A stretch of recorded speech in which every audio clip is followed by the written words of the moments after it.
सातवें अध्याय का महात्म्य गीता। श्री नारायण जी बोले, हे लक्ष्मी जी, अब सातवें अध्याय का महात्म्य सुने।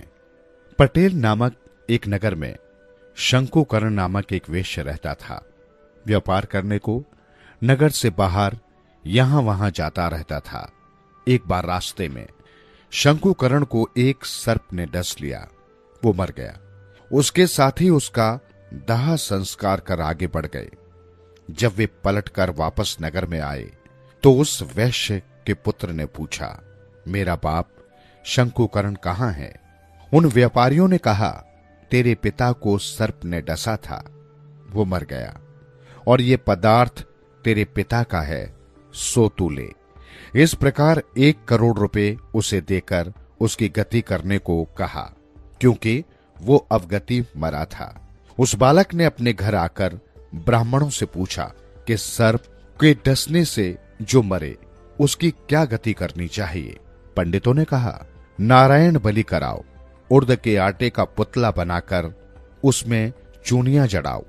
जैसी विधि पंडितों ने कही वैसी ही उसने किया। बड़ा यज्ञ किया, बहुत से ब्राह्मण जिवाए, श्राद्ध पिंड पतल कराने और जो बाकी धन बचा उसे चारों भाइयों ने बांट लिया। एक ने कहा, जिस सर्प ने मेरे पिता को काटा है मैं तिसको मारूंगा, और उन व्यापारियों से कहा कि वो जगह मुझे बताओ जहां मेरे पिता शंकुकर्ण मरे हैं। व्यापारियों ने उसे वहां ले जाकर खड़ा कर दिया। वहां की एक बामी थी जिसे वो कुदाल से खोदने लगा।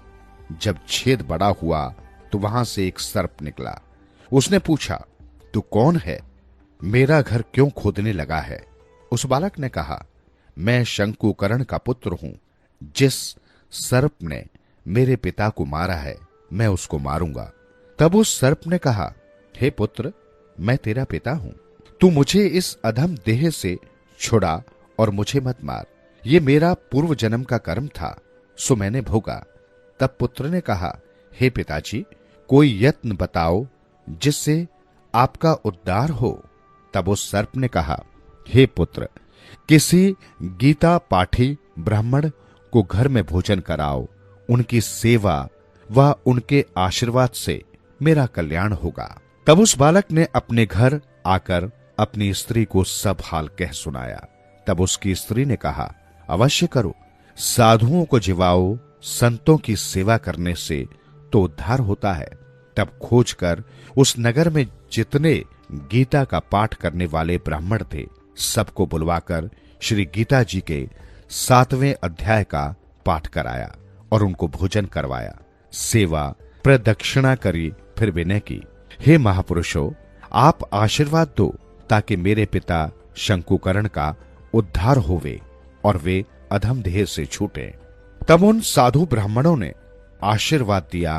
परिणाम स्वरूप तत्काल वो अधम देह से छूटकर देवदेही प्राप्त कर और अपने विमान पर चढ़कर आकाश मार्ग को जाता हुआ अपने पुत्र को धन्य धन्य करता बैकुंठ धाम में जा प्राप्त हुआ। श्री नारायण जी ने कहा, हे लक्ष्मी जी, ये 7वें अध्याय का महात्म्य है जो आपने श्रवण किया है। जो पढ़े सुनेगा सो सद्गति पावेगा।